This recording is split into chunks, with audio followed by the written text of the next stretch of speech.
안녕하세요.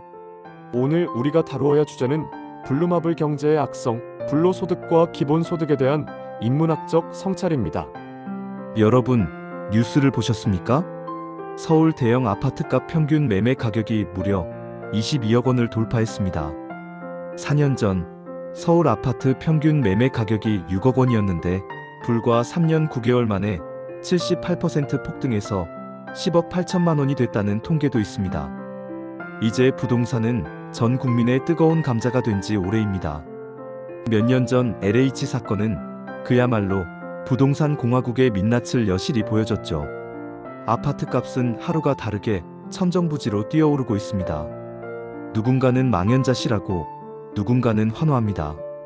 한국 사회는 이제 부모의 재력에 따라 계급이 갈리는 소위 수저 계급 사회, 즉 부동산 카스트 사회로 진입하는 듯합니다.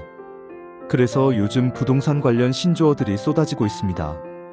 브리니, 영끌, 줍줍, 하우스푸어, 몬테크, 비투, 청포자, 벼락거지, 부동산 카스트. 정말 듣기만 해도 숨이 막히죠. 문제는 이 부동산 가격 폭등이 성실히 땀 흘려 일하는 사람들에게 삶의 박탈감을 줄 뿐 아니라 근로 의욕마저 떨어뜨려 결국 사회 전체를 빨아들이는 블랙홀이 되고 있다는 점입니다. 부동산 불패 신화가 건재한 한 이러한 일들은 계속 반복될 것입니다. 그런데 이 구조 어디서 본 듯하지 않습니까? 바로 블루마블 게임입니다. 요즘 어린이들에게 인기 있는 블루마블 게임은 일종의 자본주의의 축소판이라고 볼 수 있습니다. 이 게임의 규칙은 간단합니다. 한 사람이 모든 토지를 독점하면 이깁니다. 주사위를 던져 도시를 돌며 토지를 사고 건물을 짓고 누구보다 먼저 비싼 땅을 차지한 사람이 임대료를 받습니다. 땅을 많이 가진 사람은 놀고 먹어도 부자가 되고 땅을 잃은 사람은 감옥과 무인도를 전전하다 결국 파산합니다. 그야말로 땅 따먹기 게임이죠. 놀랍게도 이 블루마블의 규칙이 지금 우리가 살아가는 세상과 너무 닮았습니다. 그래서 사람들은 말합니다. 조물주 위에 건물주가 있다. 이것이 바로 부동산 공화국의 현실, 그리고 블루마블 경제의 악성입니다. 결국 결론은 하나입니다. 블루마블 경제는 불로소득을 양산할 수밖에 없는 구조라는 것입니다. 부동산 투기의 본질은 불로소득입니다.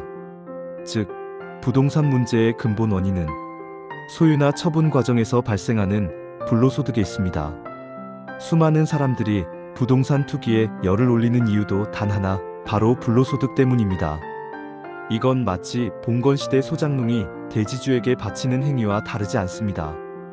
부동산 불로소득은 실질소득 분배를 악화시키고 노동자의 근로의욕을 떨어뜨립니다. 이런 구조가 용인되는 한 투기는 계속될 것이고 주택 소유의 양극화는 심화될 수밖에 없습니다. 예를 들어 한국에서 1년에 600조 원 이상의 자본이득이 부동산에서 발생합니다. 그런데 문제는 이 이익이 모두 가진 자들에게만 전이된다는 것이죠. 이 역시 불로소득입니다. 그렇다면 우리는 근본적인 물음을 던져야 합니다. 토지 불로소득이 정당한가? 대답은 명확합니다. 정당하지 않습니다. 고전 경제학자들은 오래전부터 토지에서 발생하는 지대나 지가 차액을 모두 불로소득으로 간주했습니다. 공리주의자 존 스튜어트 밀은 말했습니다. 토지는 자연의 산물이다. 그것을 절대적으로 소유하는 것은 정의롭지 않다. 그는 토지를 독차지하는 행위를 부정의의 극치, 빈자에 대한 수탈로 보았고 따라서 과세하는 것이 사회정의라고 주장했습니다. 헨리 조지 역시 토지 불로소득 사유화는 노동소득을 보장하는 사유재산제와 공존할 수 없다고 단언했습니다. 이제 다시 블루마블 게임으로 돌아가 봅시다. 사실 블루마블의 원조는 미국의 모노폴리 게임입니다. 그런데 그 이전에 이 게임의 원형은 헨리 조지의 사상을 기반으로 한 지주 게임이었습니다.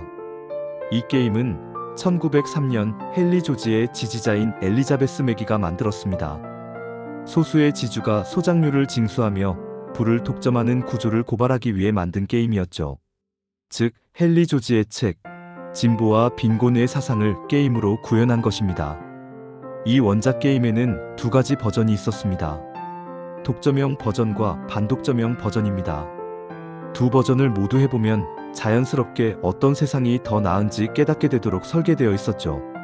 하지만 이 게임이 모노폴리, 블루마블로 넘어오면서 핵심 사상은 사라졌습니다.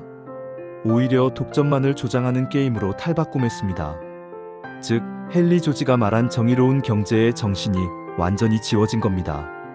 그럼 원본 지주 게임의 규칙은 무엇이었을까요? 땅은 개인이 소유할 수 없고 토지 사용료만 내고 건물을 지을 수 있습니다. 지주는 임대료를 받지만 그 임대료에서 토지 사용료 즉 지대는 전액 세금으로 납부해야 했습니다. 그 세금은 정부가 모든 사람에게 기본소득 형태로 나눠주는 것이었습니다. 즉, 불로소득을 세금으로 환수하여 공유부 형태로 재분배하는 것, 이것이 헨리 조지의 핵심 사상이었습니다. 우리 헌법에도 이 정신이 담겨 있습니다. 재산권의 행사는 공공복리에 적합해야 한다. 헌법 제23조 2항 나오는 말입니다.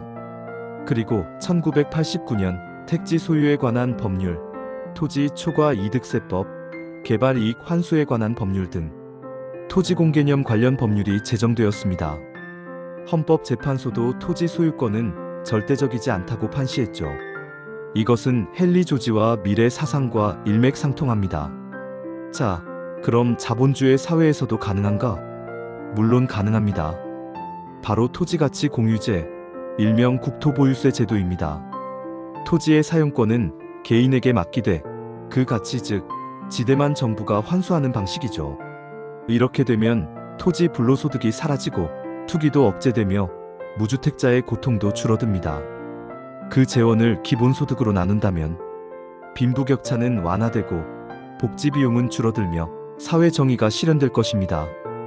헨리 조지는 이렇게 말했습니다. 지구는 어느 한 사람의 것이 아니다.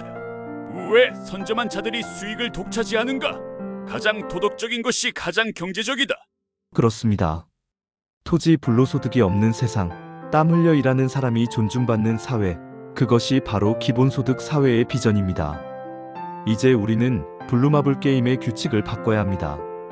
승자 독식의 독점형 자본주의에서 모두가 함께 살아가는 기본소득 사회로의 전환, 그것이 바로 지금 필요한 인문학적 성찰입니다. 이상 뜨르TV, 뜨르의 세상 읽기, 해움인문학연구소 블로그에서 제공하였습니다. 감사합니다.